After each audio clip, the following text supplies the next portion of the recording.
आप एक ऐसे शिक्षक की लड़ाई लड़ रहे हैं जो उनका नाम अगर मैं ले लूँ तो देव कुमार जैन, जो कि अपने नाम से कहीं से लगते नहीं है कि वो पहाड़ी है। देखिए, यही भ्रम तोड़ने की ज़रूरत है। अच्छा, ये वही मुद्दा है जिसमें कि 20 रुपए का घोटाला है। हाँ, विवाद ये था कि इसके स्कूल में 11 बच्चे दिखाए गए, ग्राउंड में 7 बच्चे। जब इसने गांव में इसकी वो करी, जांच करी कि भाई 4 लड़के कहाँ हैं, तब उसको पता चला ये तो आंगनवाड़ी में। करोड़ों रुपए के घोटाले हो गए, अलग अलग तरह के, अलग अलग डिपार्टमेंट में करोड़ों रुपए के घोटाले चल रहे हैं। वहाँ ये 20 रुपए का घोटाला, सिर्फ ये 20 रुपए के घोटाले के लिए आपने इतना जोर लगा दिया इस पे। सर, मैं शांति प्रसाद भट्ट आपकी जान नॉलेज में डाल दूं, पहाड़ों में फर्जी बच्चे दिखाने का एक धंधा इस कदर चल रहा है, यदि जांच हो जाएगी तो कई शिक्षक जेल है। करोड़ों का तो निकल ही रहा है मेरे कैलकुलेशन अरबों का, अरबों का, सालाना। सालाना एक डिस्ट्रिक्ट का करोड़ों का। सत्ता में जो लोग बैठे हैं वो ही नहीं चाहते हैं कि इसके ऊपर कोई कार्रवाई हो। हाँ, इसमें लोकलवाद हो जाता है। फिर पुलिस वाले दबाव में हैं, चाहे विधायक हो चाहे मंत्री हो।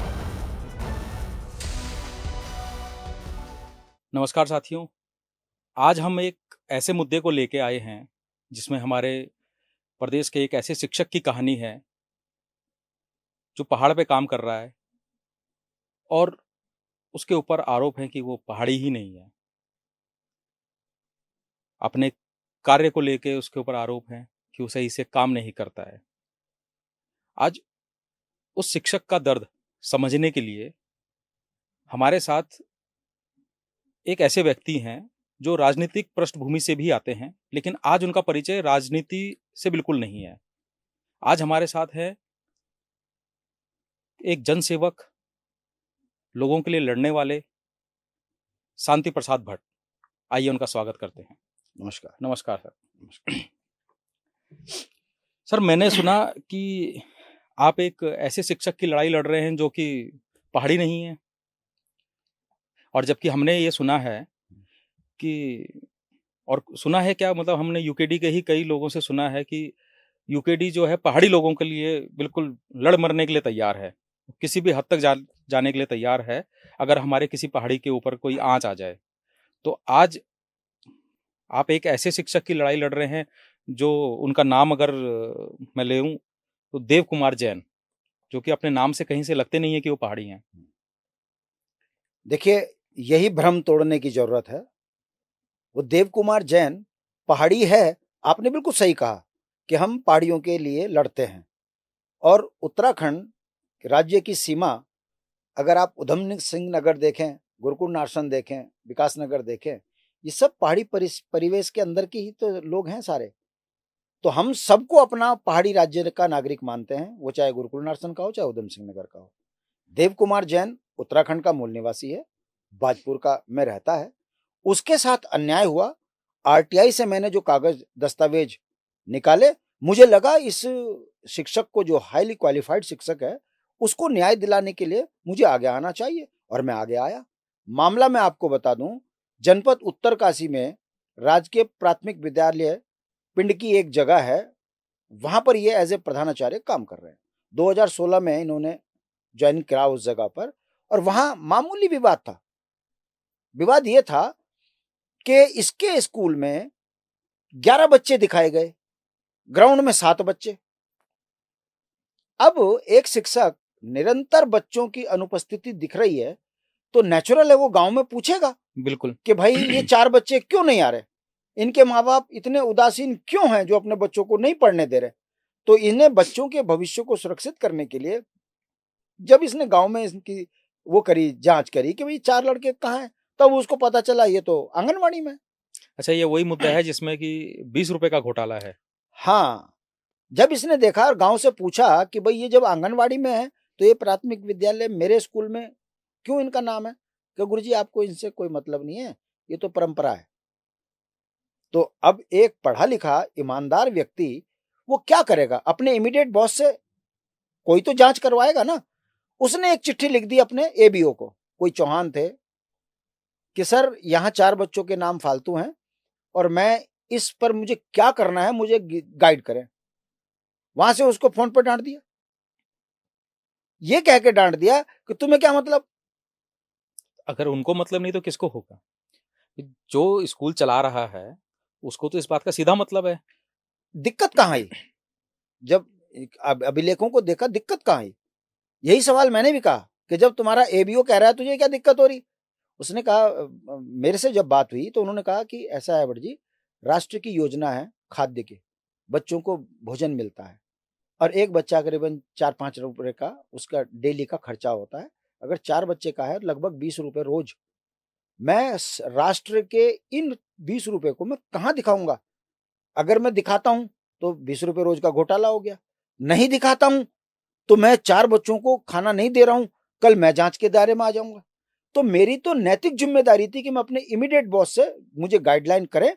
अगर वो मुझे ये कह देते कि आप इन 4 बच्चों का भोजन निकालें, चिट्ठी दे देते, तो मैं उन 4 बच्चों का भी खर्चा कराता, गांव के बच्चे खाएं ना खाएं। मगर मुझे डांटना, मुझे ये कहना कि तुम नेतागिरी कर रहे हो, मेरी समझ से परे होगी। तो मैंने जब इसकी जोर दिया कि सर आप मुझे चिट्ठी तो जरूर देंगे, मुझे इनके नाम काटने हैं या इन बच्चों को यथावत रखना है, ये बच्चे स्कूल में अनुपस्थित चल रहे हैं। अच्छा, इतने में एक चीज है भट्ट जी जी कि जहां आप ये प्रदेश में यूकेडीबी और दूसरे विपक्षी दल भी सत्ता दल पर ये आरोप लगाते हैं कि करोड़ों रुपए के घोटाले हो गए हैं, अलग अलग तरह के अलग अलग डिपार्टमेंट में करोड़ों रुपए के घोटाले चल रहे हैं। वहां ये 20 रुपए का घोटाला, सिर्फ ये 20 रुपए के घोटाले के लिए आपने इतना जोर लगा दिया इस पे? सर, मैं शांति प्रसाद भट्ट आपकी जान नॉलेज में डाल दूं, छात्रवृत्ति घोटाला 2007-8 में जब हमारे नॉलेज में आया तो हमने लगातार चिट्ठियां चलाई और जब चिट्ठियां चली तब पता लगा कि बड़े बड़े मगरमच्छ, विधायक, मंत्री, इनके स्कूलों में गरीब बच्चों की छात्रवृत्ति घोटाला इतना हुआ कि आज अगर उस पर सही तरीके से कार्रवाई हो जाए, सारे मंत्री, संतरी, विधायक जेल में मिलेंगे जिनके स्कूल हैं।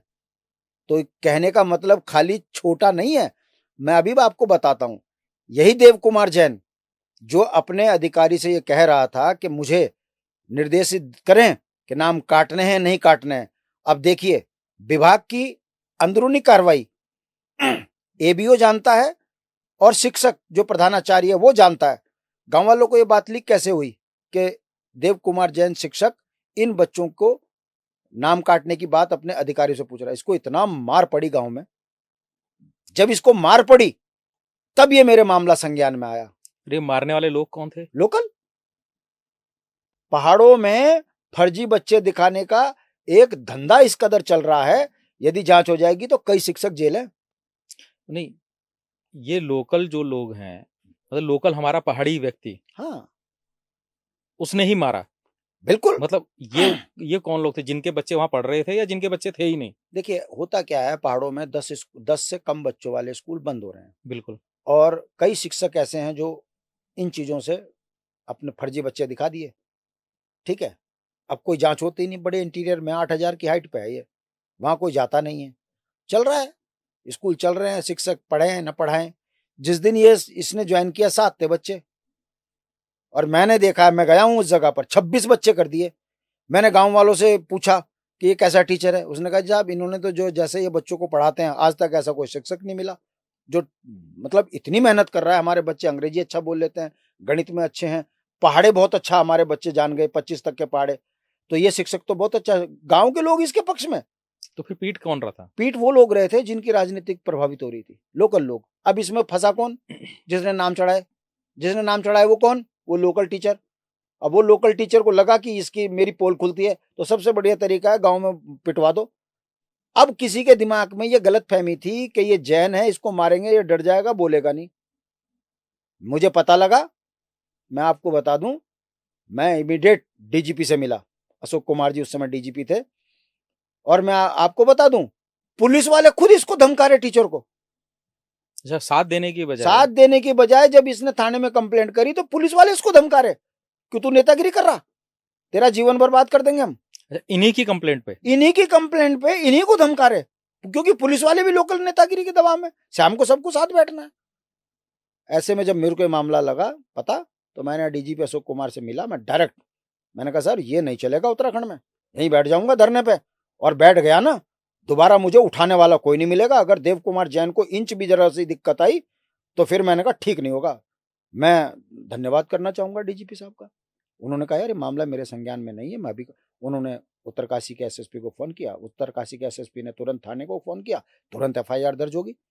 एफआईआर दर्ज होने के बाद जांच में कार्रवाई होनी चाहिए थी, फिर ही लावाली। अच्छा, आप कह रहे हैं कि एफआईआर दर्ज तब हुई जब कॉल गया, जब डीजीपी का डंडा चढ़ा।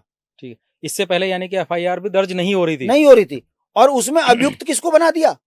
वो बेचारी आंगनवाड़ी की टीचर को, जो आंगनवाड़ी में पढ़ाती है, उसको, उसके ऊपर मुकदमा दर्ज कर दिया। उसके ऊपर कैसे? अब कैसे किया, मतलब क्या किया, जांच में पुलिस को लगा होगा, मगर जो मेन अभियुक्त थे जिन्होंने मारा, उनकी एनसार काट दी। ये नामजद बता रहा है कि मेरे को इन लोगों से खतरा है, उस पर कार्रवाई नहीं हो रही।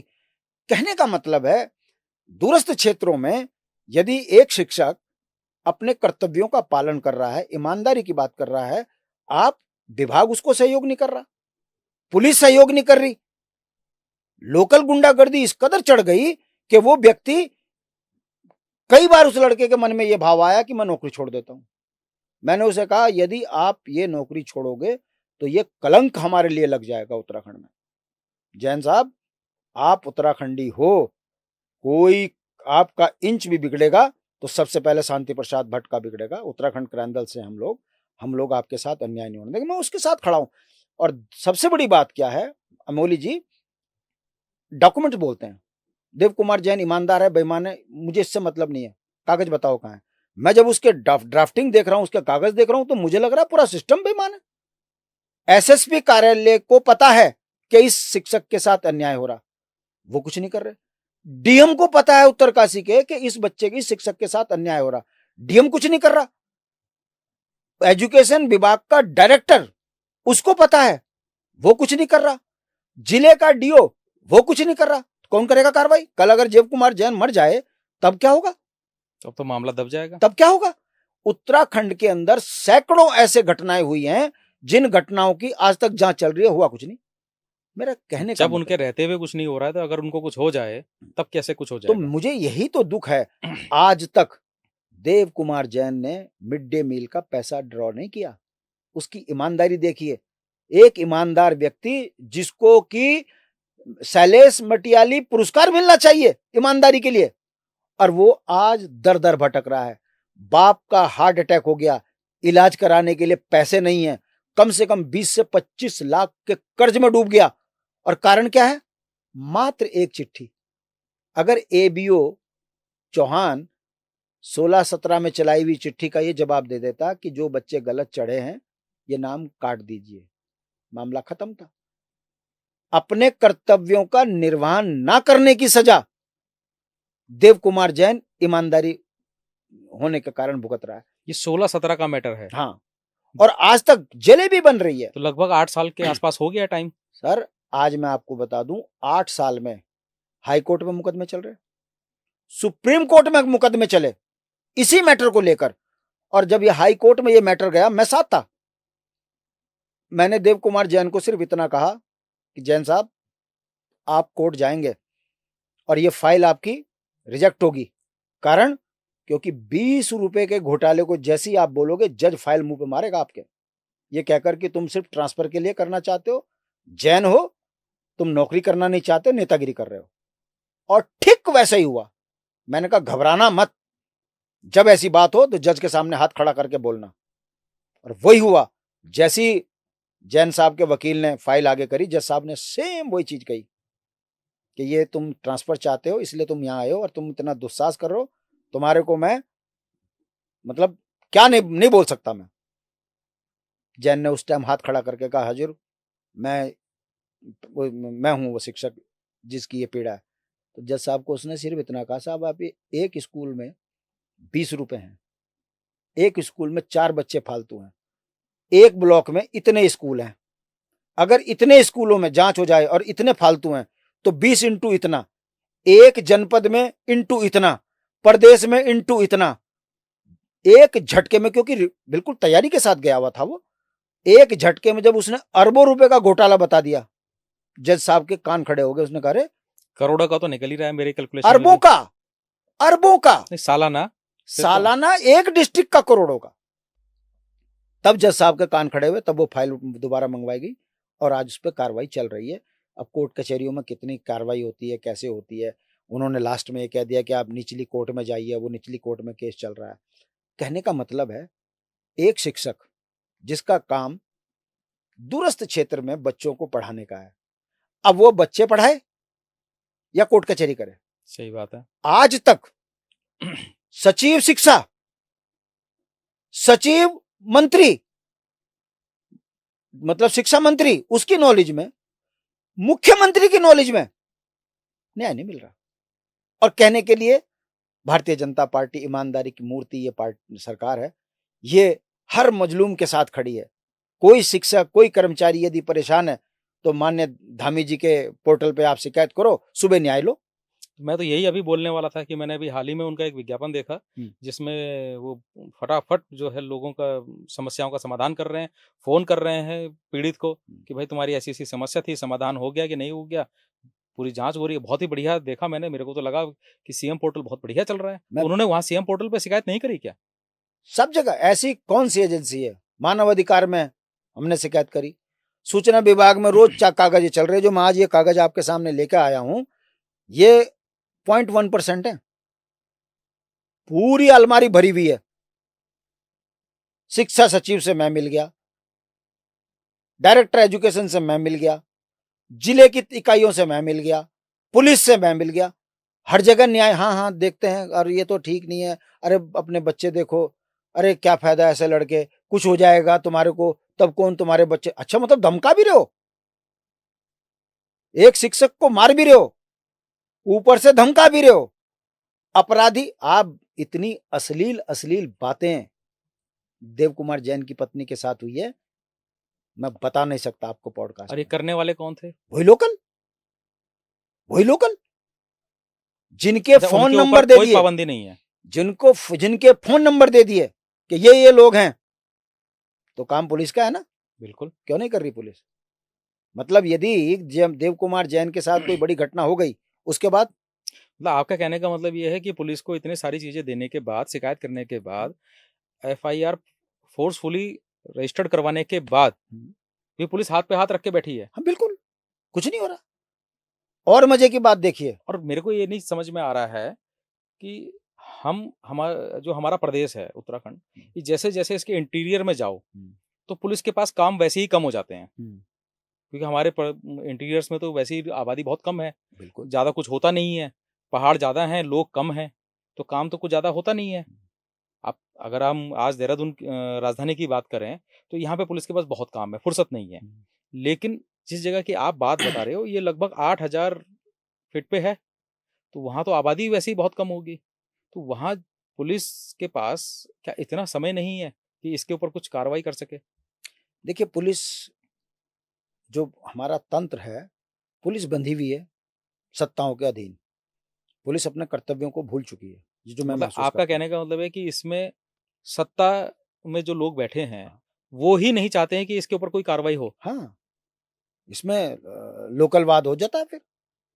अब पुलिस वाले दबाव में हैं, वो चाहे विधायक हो, चाहे मंत्री हो, चाहे वहां के प्रमुख हो, चाहे वहां के छोटे छोटे भैया नेता हो, पुलिस उनके दबाव में है, तभी तो न्याय नहीं मिल रहा उस बच्चे को।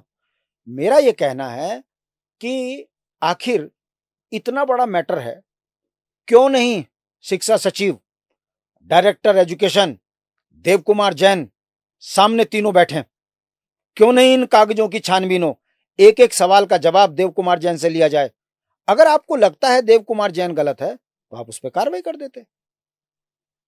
अगर आपको लगता है कि देव कुमार जैन बिल्कुल सही लग रहा है तो उस चौहान के ऊपर कार्रवाई क्यों नहीं होनी चाहिए, जिसने इतना बड़ा विवाद खड़ा कर दिया। एक ईमानदार शिक्षक को मानसिक, आर्थिक, सामाजिक चोट पे चोट मारी जा रही है।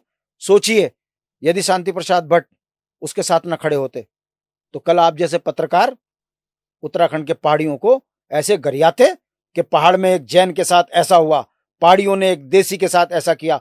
आप जो जहर घोलते हो, उस जहर को बचाने के लिए शांति प्रसाद भट्ट आज भी इसकी सेवा करने पर लगा है, ये कहकर के संदेश उत्तराखंड में ऐसा नहीं जाना चाहिए कि एक देव कुमार जैन के साथ कोई व्यक्ति नहीं खड़ा है। मैं इसलिए खड़ा हूं, मैं एक मैसेज हूं। और हमने राज्य आंदोलन में आप ही नहीं, हम भी खड़े हैं, हम तो खुद इस चीज को दिखाई रहे हैं। हम पूरे उत्तराखंड आंदोलन में हमने हिंदू, मुस्लिम, सिख, ईसाई सबको अपना भाई कहा है। उत्तराखंड आंदोलन में 94 के बाद हमारे साथ जो घटना हुई, उत्तराखंड अराजकता की ओर चला जाता, मगर हमने इस राज्य को अराजकता से बचाया है, ये कहकर के मानव के अधिकारों पर हमला नहीं होना चाहिए। तभी हमने मिलकर संयुक्त संघर्ष समिति बनाकर उत्तराखंड क्रांति दल की विचारधारा को आगे बढ़ाया, सबको साथ लिया, गले लगा के रहा, राज्य बनाया। राज्य बनने के बाद आप जैसे पत्रकार हमको पहाड़ी और देसी कहते हो, ये हमको हमारी पीड़ा है और ये उत्तराखंड क्रांति दल का चरित्र है। लेकिन कौन पत्रकार हैं जो आपको ऐसा कहते हैं? सारे मतलब आपने हमारे से कब सुना? आपका मतलब आपकी जमात से बात कर रहा हूं। नहीं, लेकिन हम तो वो पत्रकार हैं कि जो आपके साथ खड़े हैं। आपकी आवाज आप देव कुमार जैन के साथ खड़े हैं और हम आप दोनों के साथ खड़े हैं। तो ये इस आपकी राज्य आवाज हम जनता तक पहुंचा रहे हैं। हम कोशिश करेंगे कि इसको सरकार भी देखे, समझे। इस राज्य की यही खूबसूरती है कि वैचारिक भिन्नताओं के बावजूद भी कुछ लोग ऐसे हैं जो मानवता को जिंदा किए हैं, पत्रकारिता को जिंदा किए हैं। नहीं तो आपको अच्छी तरह पता है अखबार कैसे छापते हैं। आजकल हमारा एक नारा चल रहा है, जय पहाड़ जय पहाड़ी। लोगों को इसमें आपत्ति आ रही है। अरे भाई, ये राज्य पहाड़ी है भाई, यहाँ रहने वाले हर आदमी पहाड़ी है और तुम उनको कैसे वर्गों में बांट रहे हो? वर्गों में बांट, मैं समझता हूँ कि किसी भी चीज की अगर हम जय बोल रहे हैं तो जय तो कोई बुराई है ही नहीं उसमें। मैं उसी एंगल पे कह रहा हूँ कि सारे भिन्नताओं का एक मूल मंत्र है, जय पहाड़ जय पहाड़ी। और हमारा तो प्रदेश ही बना पहाड़ के लिए है। अरे भाई, हम पहाड़ मानते के नाम पे तो बना है। हम किसी को अग्रवाल नहीं मानते, हम किसी को भट्ट नहीं मानते, हम किसी को जैन नहीं मानते, हम किसी को सलीम नहीं मानते, हम उत्तराखंडी मानते हैं। अब बताइए इसमें कितनी एकता है? अब आप यही देख लो कि हमारे तो कितने राजनेता आज भी एक जमाने से चुनाव लड़ते आ रहे हैं, जब उत्तर प्रदेश था। और आज उत्तराखंड को बने हुए 25 साल हो गए और तब से अभी तक जो है वो चाहे अग्रवाल हो, जैन हो, वो अपने आज भी नेता हैं, खुश है, जनता के द्वारा चुने जा रहे हैं। बहुत खुश है। हमारे इस गुलदस्ते की खूबसूरती यही है कि हम सब एक हैं, हम रोटी बेटी के रिश्ते हैं भाई। लेकिन फिर भी कुछ लोग हैं कि जो ठीक है, दरार डाल रहे हैं। हम है ना, जब तक हम हैं उत्तराखंड की खूबसूरती को खत्म नहीं होने देंगे। अमोली जी, हम हैं तो जैन जैसे लड़के के लिए एक सहारा बने। ये वो व्यक्ति है, आपको मैं बता दूं, मुझे कहना नहीं चाहिए, ये वो व्यक्ति है जिस पार्टी को वोट देता था, जब उसने उस पार्टी के आगे अपने शरण बात करी, किसी ने मदद नहीं करी।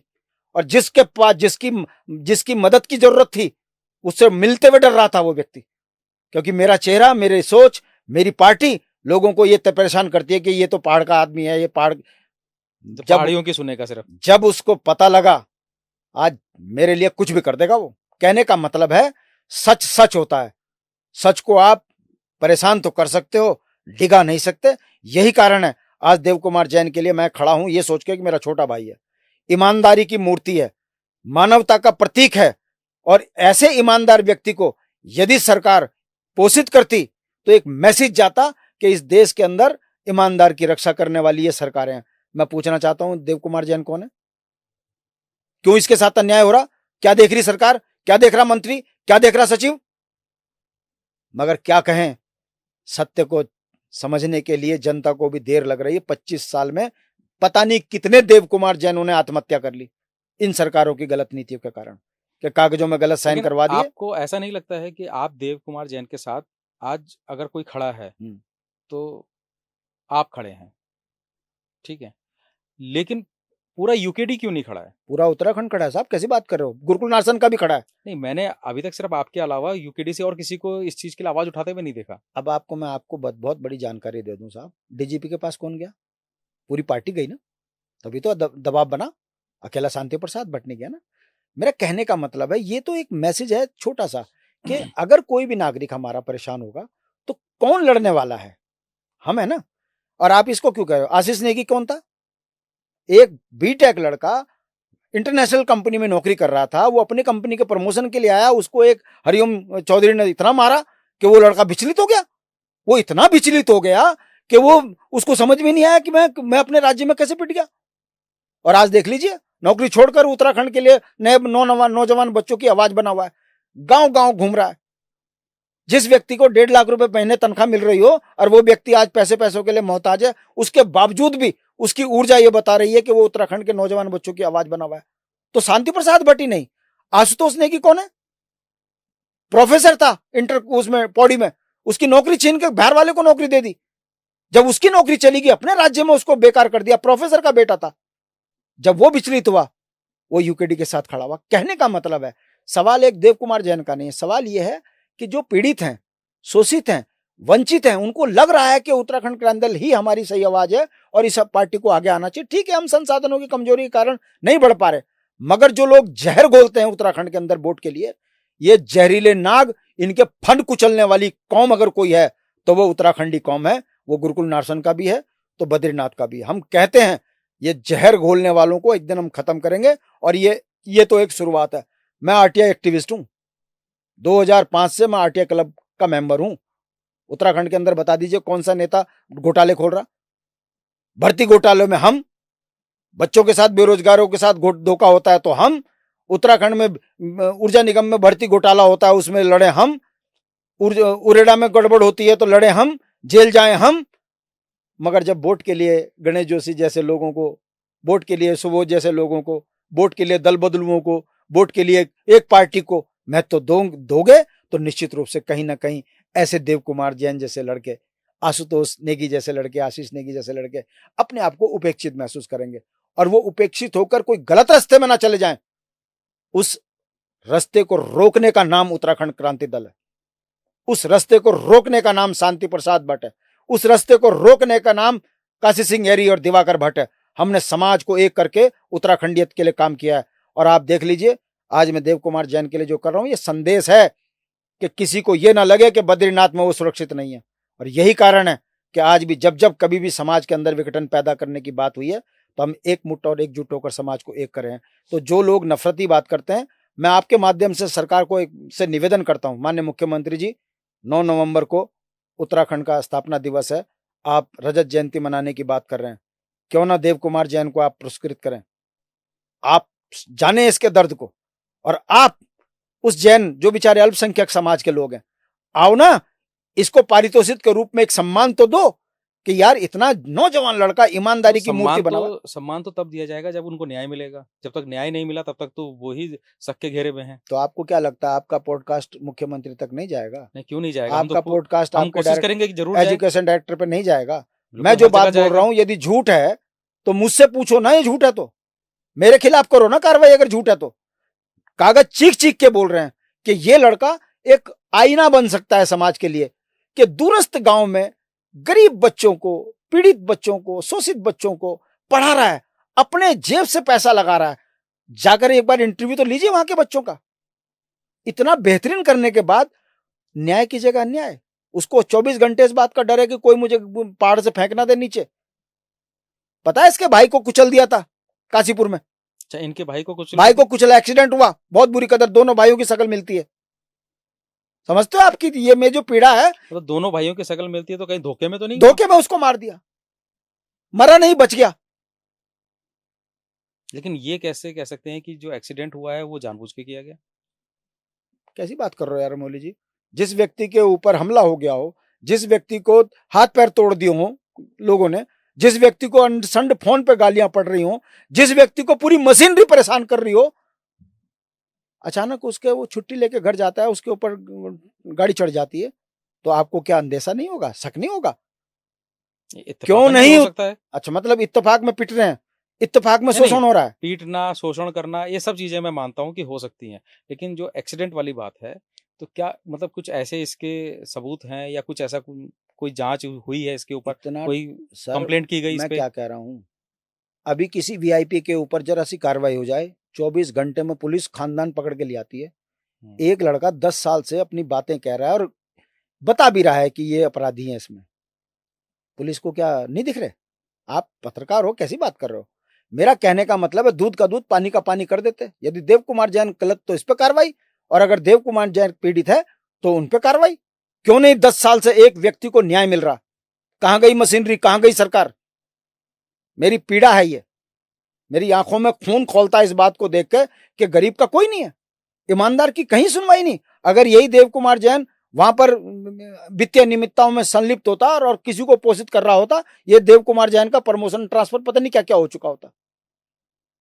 मगर मेरी पीड़ा है, विसिल ब्लोवर की भूमिका में भी इसको कोई मदद करने को तैयार नहीं है, जबकि ये कह रहा है कि मुझको विसिल ब्लोवर की जरूरत है, मैं इस घोटाला खोल दिया, मेरी जान को खतरा है। कोई सुनने को राजी नहीं है। आखिर क्यों? आखिर क्यों? शायद यहाँ के लोग या जो उसमें जो सब लोग इसमें इंगेज्ड हैं, शायद वो लोग इनको देव कुमार जैन को पहाड़ी समझ ही नहीं रहे हैं और बाकी जगह सब आपस में अपना पहाड़ प्रेम दिखा रहे हो। ये जो आप बार बार बात बोल रहे हो ना, ये मुझे बहुत व्यथित कर रही है। नहीं, मैं तो इसलिए बोल रहा हूँ क्योंकि मुझे ऐसा लग रहा है। आप ऐसा सोचते क्यों? नहीं, मैं नहीं सोच रहा हूँ। जो चीजें आप मेरे को बता रहे हो उसको देखो, मैं हूँ एक पत्रकार, मेरे लिए मैं तो सबको एक तरीके से देखूंगा, मेरे लिए सब एक ही तराजू में है। जब तक कोई चीज क्लियर ना हो जाए, हमारे को तो उसी तरीके से देखना है ना कि सही भी हो सकता है, गलत भी हो सकता है, जब तक कि जांच की रिपोर्ट ना आप आ मुझे जाए एक कुछ बात बताइए, रुड़की का सैनी यहाँ का मूल है कि नहीं? मैं खुद रुड़की से हूँ, बताइए मेरी मुझे। पूरी एजुकेशन रुड़की में हुई मुझे है। आप ये बताइए बस, हाँ या ना, वो यहाँ का मुअज्जिज नागरिक और मूल निवासी है कि नहीं? देखो, जो उत्तराखंड में रह रहा है वो सब उत्तराखंड के नागरिक हैं। देव कुमार जैन, अब मूल निवास के ऊपर तो खैर अभी देखिए मुद्दा चल मैं रहा है, मैं तो मैं बता रहा उसके हूँ, लिए तो नहीं मैं कहूंगा। कह रहा हूँ उत्तराखंड का रहने वाला है ना, तभी तो शिक्षक है। बिल्कुल। क्या आप उसको इस दृष्टिकोण से देखना पसंद करोगे? मानवीय मूल्य खत्म हो गए आप? उत्तराखंड तो एक ऐसा राज्य है कि जहाँ पे हमारे देश के कई अलग अलग राज्यों से आकर लोग नौकरियां ये कर तो रहे हैं। गुलदस्ता है, ये यहाँ तो पे बिहार से गुलदस्ता। भी हैं, मेरी या पीड़ा, राजस्थान से मेरी भी हैं, मेरी यूपी से भी मेरी हैं, पीड़ा को पंजाब समझिए, से भी हैं। मेरी पीड़ा को समझिए। गुरुकुल नारसन का जो 100 बीघे का मालिक था, आज 5 बीघे में रह गया। उसकी संपदाओं को कौन लूट रहा? वो बेचारा 5,000 की नौकरी के लिए मजबूर हो गया। संपन्न किसान उसकी जमीनें लूट ली, और आप कह रहे हो कि ये पहाड़ और मैदान का झगड़ा है। देखिए, ये राष्ट्रीय पार्टियों का षड्यंत्र है। मैं बहुत दुखी, मैं बहुत, आपको मैं बता दूं, मैं बहुत व्यथित होता हूं जब कोई किसी को जाति और विशेष से बात करता है। अरे भाई, उत्तराखंड का नागरिक है, हमारा है। अगर हम एक होकर नहीं रहेंगे तो ये उत्तराखंड का गुलदस्ता खत्म हो जाएगा। मैं आपसे पूछना चाहता हूं, मुख्यमंत्री जी, देव कुमार जैन को न्याय क्यों नहीं मिल रहा? आप तो पहाड़ी हो ना, चलो आ जाओ पहाड़ और मैदान पे। मैदान का तो वोट लेते हो ना आप, तो फिर देव कुमार जैन की आवाज कौन बनेगा? वोट मांगते हो इनकी, हाँ, लूटते हो इनको। वैसे भी वो मूल निवासी तो उधम सिंह नगर से हैं, हाँ, तो वो भी हमारे उत्तराखंड का हिस्सा है। तो क्यों नहीं न्याय मिल रहा उसको? कहां गए इनके विधायक, कहां गए इनके मंत्री? मतलब देव कुमार जैन वोट दे तुम्हारे को, जय जयकार करे तुम्हारी, मगर जब वो पीड़ित हो तो उसकी कोई सुनवाई ना हो। मैं इसी चीज को कह रहा हूं, अगर शांति प्रसाद भट्ट देव कुमार जैन के साथ खड़ा है, या किसी सैनिक के साथ खड़ा है, या किसी गुजर के साथ खड़ा है, तो वो मैं किसी जात के साथ नहीं खड़ा हूं। उत्तराखंडी है तो मैं उसकी मदद कर रहा हूं। आप कभी आइए मेरे ऑफिस में, आप देखना, कोई राजनीतिक व्यक्ति ऐसा नहीं होगा जो रात दिन आरटीआई के डिटेल निकालता है, जवाब तलब करता है। मैं हूं वो व्यक्ति। मैं हूं एक व्यक्ति, एक मसीहा है यहां देहरादून के अंदर, बहुत छोटे उसमें स्तर का व्यक्ति है। उसकी जमीन के घोटाले को खोल रहा हूं, और जमीन घोटाले में बड़े बड़े सरकारी डिपार्टमेंट के लोग इन्वॉल्व हैं। कार्रवाई होगी, जेल चले जाएंगे सारे। खाली एक जमीन का घोटाला नहीं है, भर्ती घोटालों में फर्जी शिक्षक जो गलत डॉक्यूमेंट से यहां नौकरी पाए हुए हैं, हमारी चिट्ठियां चलती हैं तो जांचें हो रही हैं। ओम प्रकाश के टाइम पर कितने बिहार के लोगों को संविदा पर यहां नौकरी दे दी गई, और जाते जाते उन्हें रेगुलर कर दिया गया। कागज हम पे हैं, हम चल रहे हैं। जिस दिन सरकार पलटेगी उस दिन तमाम बेईमानों को हम बख्शेंगे नहीं। उसी क्रम में अच्छा, आपको क्या लगता है कि सरकार जब तक पलटेगी नहीं, क्या उससे पहले कभी कोई रिजल्ट मिल पाएगा आपको? आप एक लंबे समय से, आपने बताया कि आप आरटीआई एक्टिविस्ट हैं, हाँ, और मेरे ख्याल से लगभग 15 साल से ज़्यादा तो हमको हो गए, हाँ, हाँ, आपको बिल्कुल, आरटीआई हाँ, के द्वारा काम करते हुए देखते बिल्कुल, हुए, और आपके बिल्कुल, साथ बिल्कुल, मैंने देखा है कई बिल्कुल, चीज़ों को। बिल्कुल। तो मतलब इतना लंबे समय से आप देख रहे हैं, तो कितनी चीज़ों पे आप अभी तक जो है आपको लगता है कि रिजल्ट पे पहुँचे हैं? मैं आपको अब एक छोटा सा एग्जांपल देता हूं, लेटेस्ट। भाजपा कहती है ना हम सैनिकों की सम्मान करते हैं। हुँ। एक बिटिया है, सैनिक धाम भी बना रहे हैं। सैनिक धाम, अरे सब राजनीतिक बेईमान लोग हैं। ये कितने सैनिकों के सम्मान करते हैं, मैं आपको छोटा सा एग्जांपल दे रहा हूं। एक सैनिक है, आप ही की भाषा में बोल रहा हूं, यहां का भी नहीं है, नालापानी में रहता है, इस समय बॉर्डर पर तैनात है। उसकी पत्नी पारिवारिक विवाद में अपना एक अलग वैसे कनेक्शन। मैं आपको बताऊँ, मैं खुद से जो है एक सैनिक परिवार से आता हूँ, और जो हमने अपने बचपन से सीखा है एक सैनिक परिवार में रहते हुए, वो एक ही चीज़ मालूम है कि हमारे लिए कभी भी जिला नहीं होता, प्रदेश नहीं होता। हमारे लिए अगर होता है तो पूरा देश होता है। पूरा देश एक होता है, तो सैनिक के लिए कभी भी ये कहा ही नहीं जा सकता कि ये इस जगह का है या उस जगह का है। उसके लिए सिर्फ एक चीज होती है, ये इस देश का है। मैं सैनिक पृष्ठभूमि का व्यक्ति हूँ, मैं आपको आप ही की बात का जवाब दे रहा हूँ। अब आप बताइए, बॉर्डर पे फौजी आदमी है, उसकी पत्नी अपने घर में बिजली का कनेक्शन मांग रही है, ठीक है, वो डीएम के पास जाती है, डीएम ने नहीं दिया, फ्रंट में खबर छपी, डीएम ने दिया, 24 घंटे में नहीं आए, घर में लगा कनेक्शन, कनेक्शन आज तक नहीं लगा। वही लड़की क्या अखबार में छप गया और कनेक्शन नहीं लगा? डीएम ने खुली जो उनकी चलती है सोमवार को खुली अदालत सुनवाई, जन सुनवाई, डीएम सुनवाई चलती है। डीएम साहब जो है, बंसल साहब, बड़ा बड़ा मोट चौड़े होकर जो है सुबह अखबार में तो वाई वाई लूटते हैं, मगर कभी पूछते हैं कि तुम्हारे किए हुए आदेश पर कार्रवाई क्या हुई? पूछते हैं? उन्हें भी धामी जैसी बीमारी लग गई छपास की कि बस मेरी जय जयकार हो जाए। उस लड़की को जब डीएम का आदेश नहीं माना, अरे पलटा दिया। सुबह डीएम आदेश कर रहा, शाम को पलट जा रहे। ये तो डीएम का स्तर बना दिया उत्तराखंड में राजनीति ने। डीएम के लिए तो कहा जाता है कि अपने प्रदेश का राजा है वो। अरे किसका राजा? सब अपनी देहरादून में मलाई खाने के लिए चिपके पड़े। कौन सा अपनी कर्तव्यों का पालन कर रहा? अगर कर रहा होता तो सैनिक की पत्नी को जो है 24 घंटे में कनेक्शन मिल चुका होता। मैं आपकी बात से मैं इसलिए कह रहा हूं। दूसरा, उसकी शिकायत निवारण में हम जो है बिजली विभाग में कंप्लेंट करी, न्याय नहीं मिला। बिजली कनेक्शन तो लग गया, डीएम के आदेश से कनेक्शन तो लग गया, पोल पे लग गया। और हम आपको बता दूं, शायद आपको जानोगे, हंसी आएगी आपको, बिजली के बिल आने लग गए। अच्छा, घर में बिजली नहीं लगी, बिजली के बिल लड़की को आने लग गया। आप बोल रहे हो बिजली का कनेक्शन लग गया और बिजली के बिल आने लग गए। हाँ, और घर पे नहीं पहुंचा। घर में बिजली नहीं लगी। तो पोल से घर कितना दूर है? कुछ भी नहीं। लड़की, अब देखिए, सैनिक की पत्नी है, छोटा सा बच्चा गोद में लिए घूम रही है, दर दर भटक रही है, पति बॉर्डर पे, पति देश की सेवा में, और बेटी का यहाँ दुर्दशा हो रही है। मेरे मामला संज्ञान में आया, फिर मैंने कहा देख बेटा, ये व्यवस्थाएं तुम्हें परेशान करेगी, सिस्टम से चलो। मैं शिकायत प्रकोष्ठ में ले गया, वहां से न्याय नहीं मिला। उसके बाद लोकपाल पे ले गया। मैं थैंक्स करता हूं लोकपाल का। लोकपाल ने ऐसा आदेश करा, दिल खुश हो गया। उसने कहा किसी भी मकान पे अगर कोई उसका मौलिक अधिकार है बिजली पानी देने में, कोई नहीं रोक सकता, आप इमीडिएट लगाएं और मुझे भी सूचित करें। पता है डीजीई क्या कह रहा? कि लोकपाल से लगवा लो।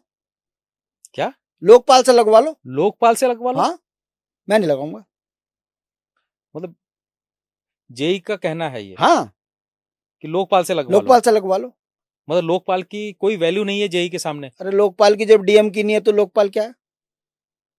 न डीएम की वैल्यू, न लोकपाल की वैल्यू। आप सोचो ना। मतलब ये है कि आज बिजली विभाग का जेई जो है वो इन दोनों से ऊपर हो गया। अब क्यों हुआ ये भी बताओ, पूछो ना आप मुझसे, पूछो क्यों। हाँ, क्योंकि मैं तो उस गहराई पे जा रहा हूं।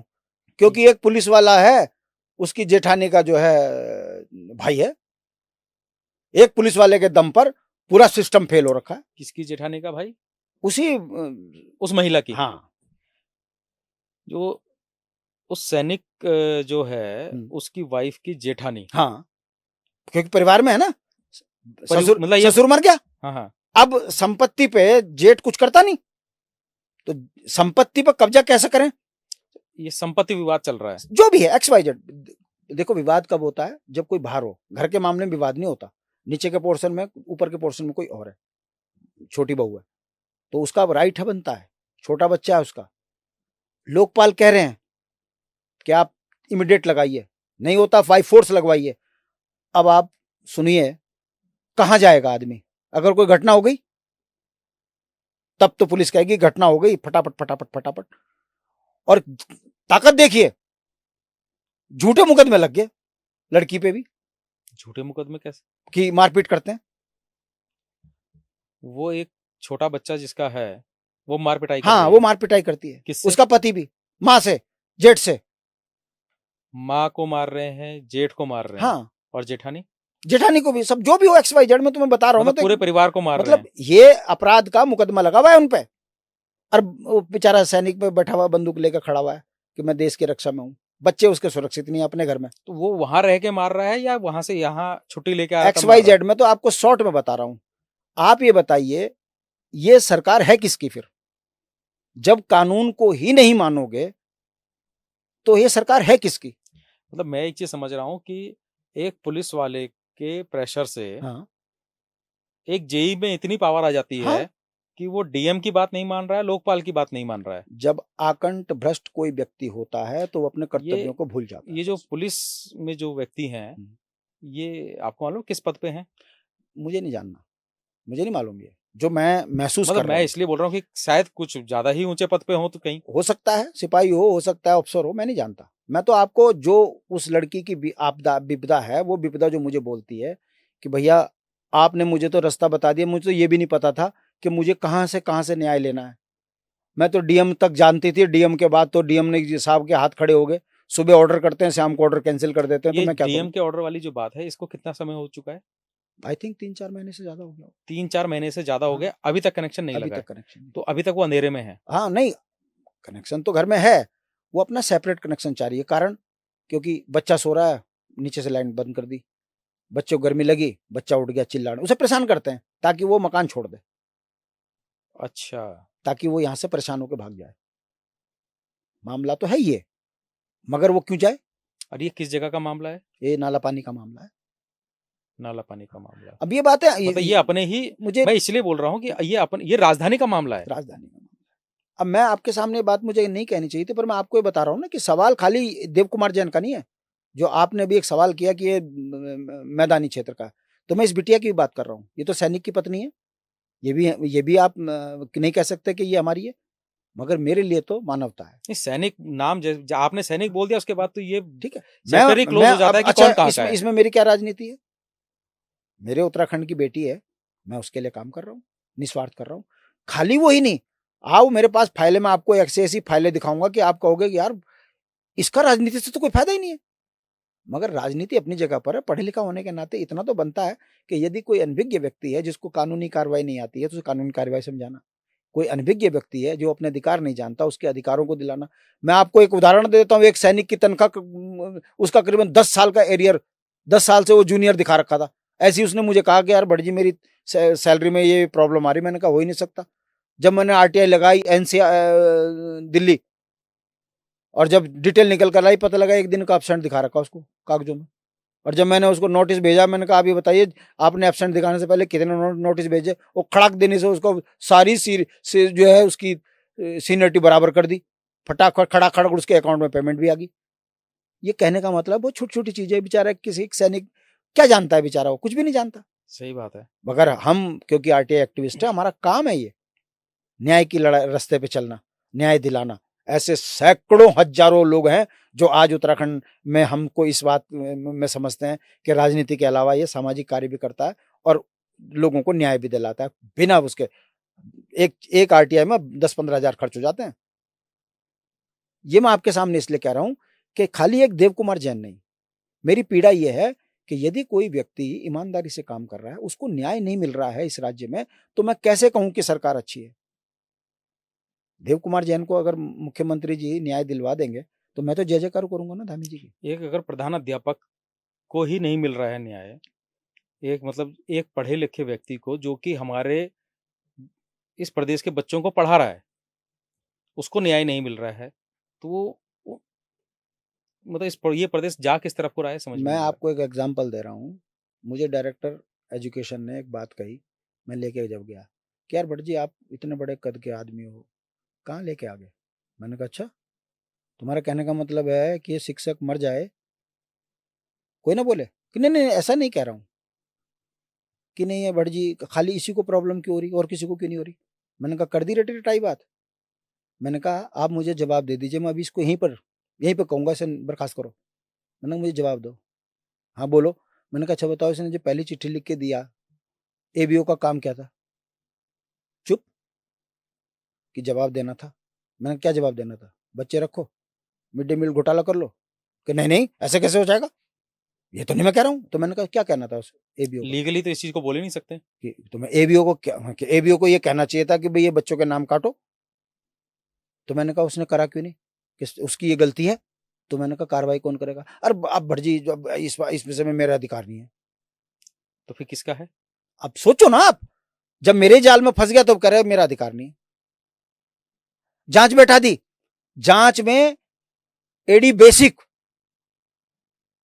मतलब डायरेक्टर लेवल का आदमी जांच कर रहा है, सब झूठ लिख रहा, सब झूठ।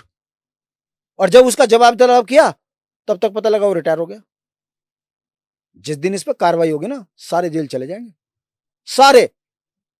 और देव कुमार जैन को नेशनल लेवल पर जो है सम्मान मिलेगा इस बात का कि यार कितना ईमानदार आदमी है, आज तक उसने मिड डे मील का पैसा नहीं निकाला, ये कहकर कि मैं इस जंजाल में नहीं पड़ता बड़े जी, मैं अपने दामन पे बेईमानी का दाग नहीं लगने दूंगा।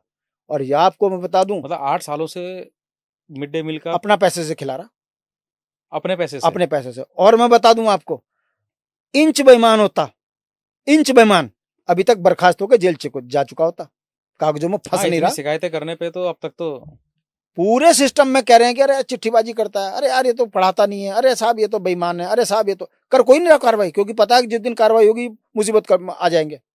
माँ पिताजी को हार्ट अटैक पड़ गया, माँ बीमार हो गई, यार डर तो लगता है माँ बापों को, इतने दूरस्थ में मेरा बच्चा है, कहीं कुछ हो गया इसके साथ तो हमारा क्या होगा। जैसा कि आपने बताया कि उनके ऊपर हमला हुआ हाँ, है, माँ बाप अलग परेशान है, मगर एक आस बना हुआ हूं, ऐसी बात नहीं है। वो भी कहते हैं कि नहीं बेटा ऐसा नहीं है, उत्तराखंड में मेरे बच्चे को जो है बड़कोट में बहुत लोग सपोर्ट करते हैं, राजनीतिक लोग सपोर्ट करते हैं, ऐसा नहीं है, 2-4 बेईमान होंगे, सारे नहीं है।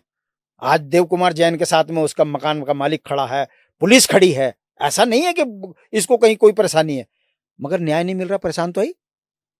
आप बोल रहे थे अभी थोड़ी देर पहले तक कि पुलिस कार्रवाई नहीं कर रही है, हाँ, और अभी आपने बोला कि पुलिस साथ में खड़ी है। मैं बता रहा हूँ कैसे खड़ी है। अब मैं आपको कह रहा हूँ ये कार्रवाई करो, उसने कहा ठीक है करते हैं, कर नहीं रहे।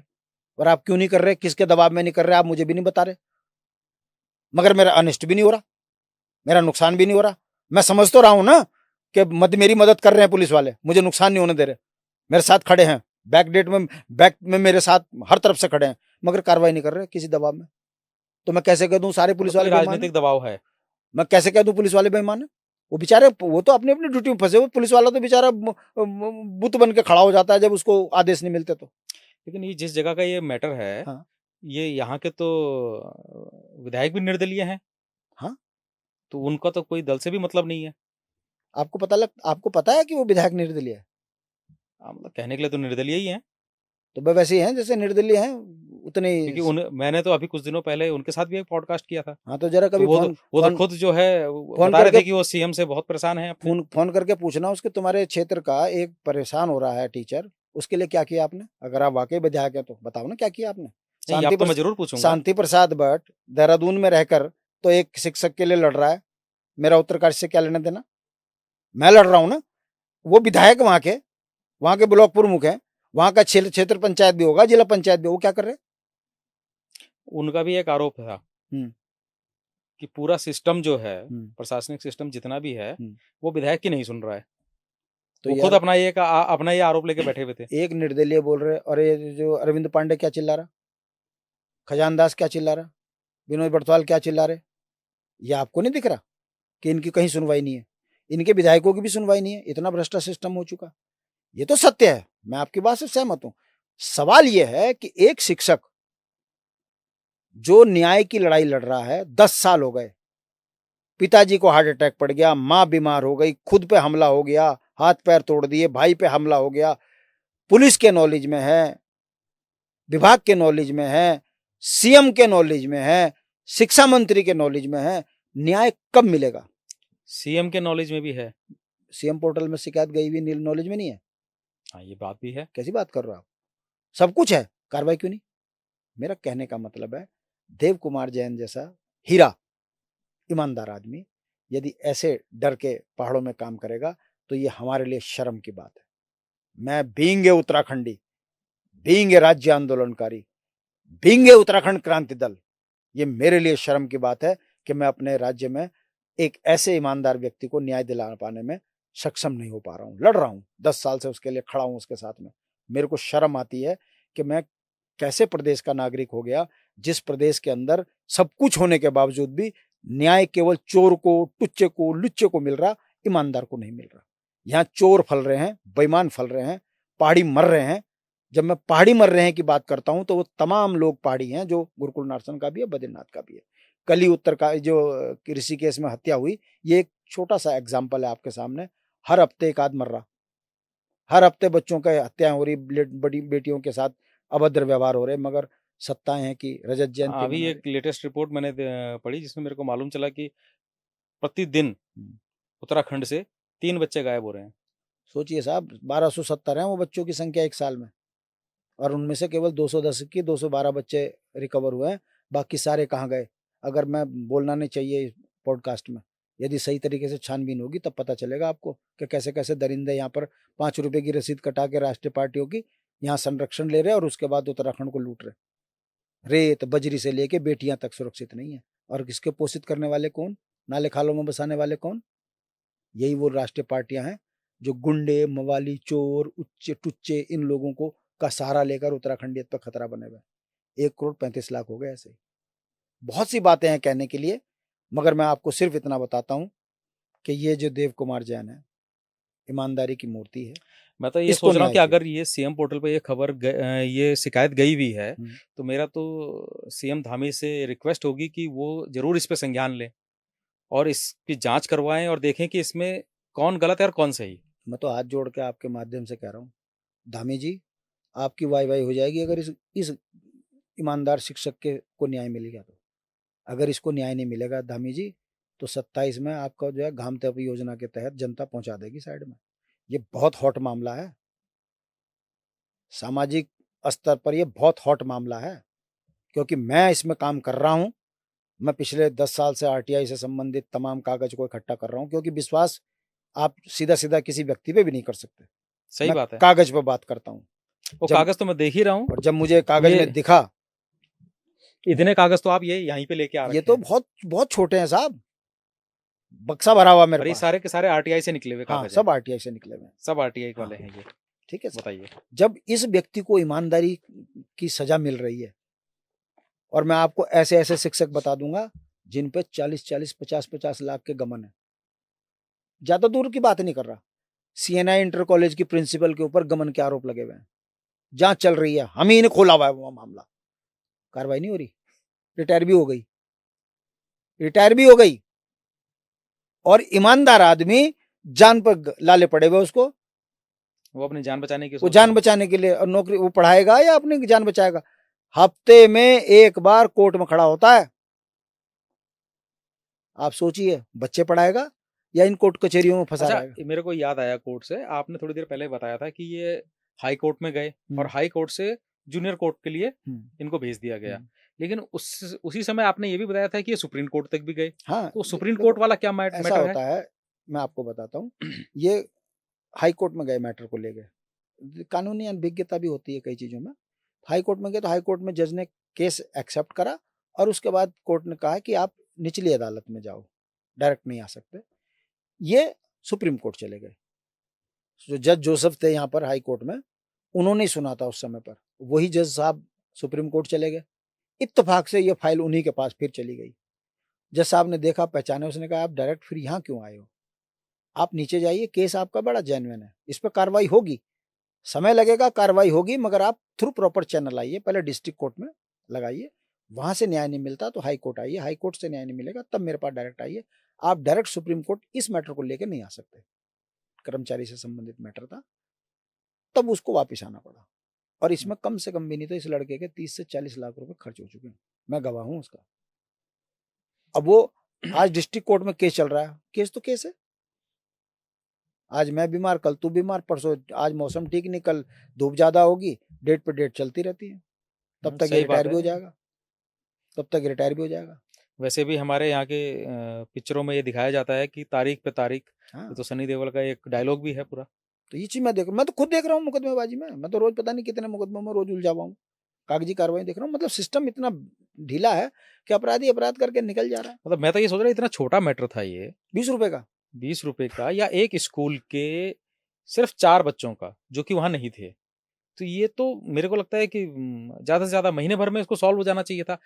8 साल लग गए इसमें, बिल्कुल। और अभी तक ये जो है मामला अंधेरे में है। अभी तो सिर्फ 4 बच्चों का है, और भी अनियमितताएं हैं, वो मैं तो शॉर्ट में बता रहा हूँ आपको। मैं तो खुद ये चीज सोच रहा हूँ कि 20 रुपए के घोटाले को लेके हम बात कर रहे हैं, लेकिन अगर 4 बच्चों का सरकारी स्कूल का ये मैटर है, तो सिर्फ मिड डे मील का मैटर नहीं है ना ये, क्योंकि अगर मिड डे मील सरकार की तरफ से आ रहा है, तो सरकारी ड्रेस भी आ रही होगी, हाँ, सरकारी जूते भी आ हाँ, रहे होंगे, सब उनकी आएंगे, कॉपी किताब भी आ रही होगी, सब आएगा। उन एक बच्चे के लिए सरकार जितनी चीजें देती है वो सब चीजें आ रही होंगी।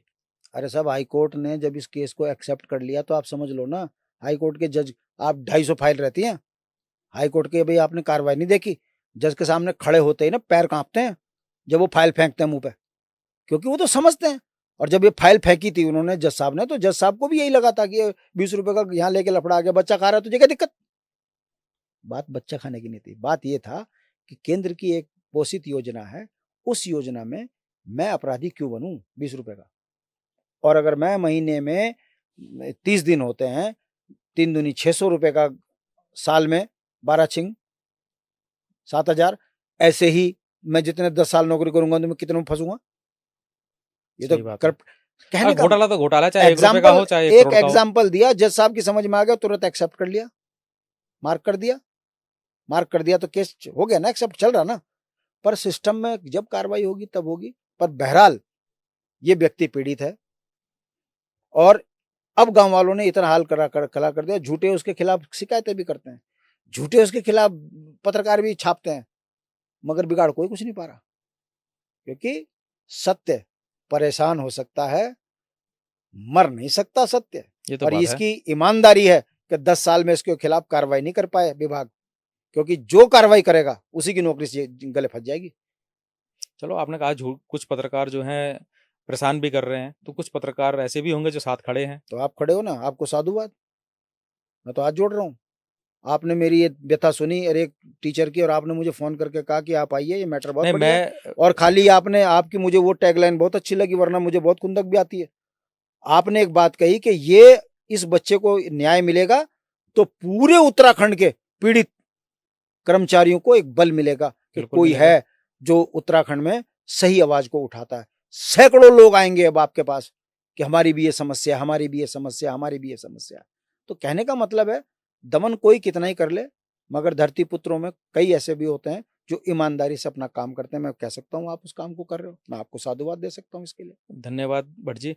लेकिन मैं ये कहूँगा कि आप जैन साहब का मेरे को नंबर दीजिएगा, मैं इनसे बात करूँगा और कोशिश करूँगा जी कि जल्दी ही अगर मौका मिला तो इनके साथ भी बैठें जी, और इनकी आप बीती इन्हीं के मुँह से बहुत अच्छी बात होगी। डिटेल में हम अपनी जनता को दिखा सकें, बता सकें कि एक्चुअल में हो क्या रहा है। बिल्कुल, और शायद आपकी आवाज़ से शायद सबके कान खड़े हो जाएँ, सुन लें, कुछ समस्या का समाधान हो जाए, नहीं तो शायद इनकी आवाज़ से समझ जाएँ। मैं तो ईश्वर, जब आदमी निराश और हताश होता है तो ईश्वर पर ही आस्था रखता है। हे ईश्वर, इसको न्याय मिले, इसके अंदर जो भाव आ रहा है कि मेरे राज्य में मेरा कोई नहीं है, ये भाव इसका खत्म हो, इसको लगे कि इसका मुख्यमंत्री इसके साथ है, इसका शिक्षा मंत्री इसके साथ है, इसका डायरेक्टर इसके साथ है, राजनीतिक व्यक्ति इसके साथ है, समाज इसके साथ है। ये भाव इसके अंदर उत्पन्न हो और ये खुशी खुशी अपने बच्चों को पाले, बच्चों को पढ़ाए, और इसको लगे कि मैं उत्तराखंडी हूँ, मुझे गर्व है कि मेरे साथ में सारा समाज खड़ा है। इस भाव के साथ यदि इसको न्याय मिलता है तो मैं आपको भी इसके लिए साधुवाद करूंगा, क्योंकि आपने मैटर उठा लिया। भट्ट जी, इनसे डिटेल में जैन साहब के साथ भी बैठ के बातचीत होगी, आपके साथ तो बहुत सारी बातचीत हुई जी आज हमारी। जी और अभी लास्ट में जैसा कि आपने बताया कि आखिरी चारा भगवान ही होता है सबके बिल्कुल। पास, लेकिन भगवान से पहले अगर मैं जैन साहब के बारे में सोचूं तो उनके लिए पहला भगवान जो है वो हमारे सीएम धामी हैं, हमारे शिक्षा मंत्री हैं और शिक्षा विभाग। बिल्कुल, इन तीनों के लिए आपका क्या संदेश?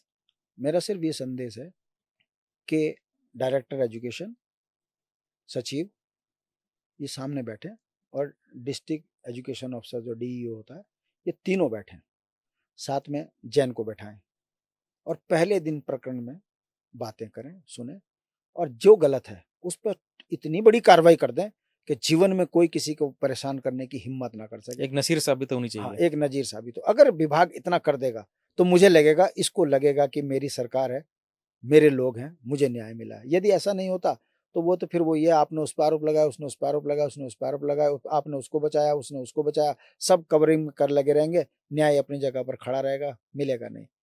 यही हो रहा है। और ये व्यवस्थाएं चल रही हैं जिस कारण आज आम व्यक्ति पीड़ित है। ऐसा ना हो, मैं आपके माध्यम से कहता हूं कि सचिव का ड्यूटी बनती है, डायरेक्टर एजुकेशन को बैठाए, डिस्ट्रिक्ट एजुकेशन अधिकारी को बैठाए, बैठकर इस प्रकरण पे एक एक बिंदु पे काम करे। लगता है जो दोषी है उस पर कार्रवाई कर दे और इसके इति कर दे। ये व्यक्ति आज की डेट में 30-40 लाख के कर्ज में डूब चुका है। एक छोटा सा अदना सा शिक्षक बच्चे भी पढ़ा रहा है, पुलिस भी झेल रहा है, कोर्ट कचहरी भी कर रहा है, आने जाने का खर्चा भी इसका बहुत हो रहा है, परेशान है। इसे न्याय मिल जाए, बस मेरी यही इच्छा है। आज के लिए बहुत बहुत धन्यवाद भट्ट जी। Thank you.